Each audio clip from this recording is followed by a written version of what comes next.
剖腹产相当于是一下子把它拿出来以后，剥夺了他来到这个世界的第一次训练。剖腹产的话，小孩会有什么区别呢？可能会产生一些抗压能力差。那么大哥，前面你讲你对自然分娩还有剖腹产啊，也是有点看法的，要么你讲一下好吧？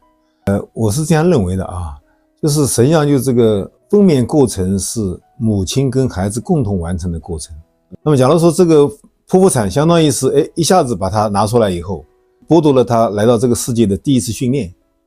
所以这就是很关键的一点。因为我曾经就碰到过一个，当我提出这个观点的时候，当时有个母亲就跟我这样说，她说的确是这样子，生他儿子的时候，他儿子当时的这个就是那个脐带绕着这个他儿子的这个颈部，那很危险。所以这样的情况正常来说是不能够做自然分娩的。但当时后来他就是在分娩过程中，他就不断的跟这个孩子交流沟通，希望就是能够完成的过程。后来就是很神奇般的，就是就这个脐带就开始套出来了，就顺利完成了这个分娩过程。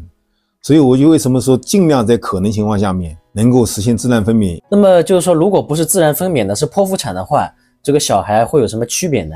和自然分娩的话，我的理解就是这个孩子来到这个世界的第一场考试，他没有经历，那后期会对他有什么影响吗？可能会产生一些抗压能力差。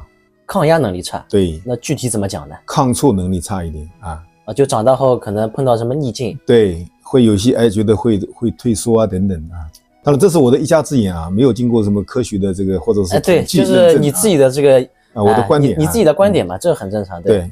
那还会有什么呢？比如说我听人家讲也很多人讲什么剖腹产的小孩会笨一点，这个好像没有关系。这没有关系，这我倒没有听说过这没有听说过。但我是从这个过程来说，就相当于是你经历的多了，这个孩子比方说经历这个分娩过程，通过这个分娩的过程，让他跟母亲一起完成这个过程中，实际上他是需要去努力的。所以第一次过程就没有给他拿到这个机会。那么婴儿的话，他能明白这些东西吗？为什么有胎教？你看胎教就是他怀孕的时候就开始给他注入一些，比方说我们有些人弹钢琴这个都会有影响。但为什么我对自己的好像5岁前的记忆一点都没有呢？这个5岁前的记忆没有是一个，是不是我是剖腹产的关系？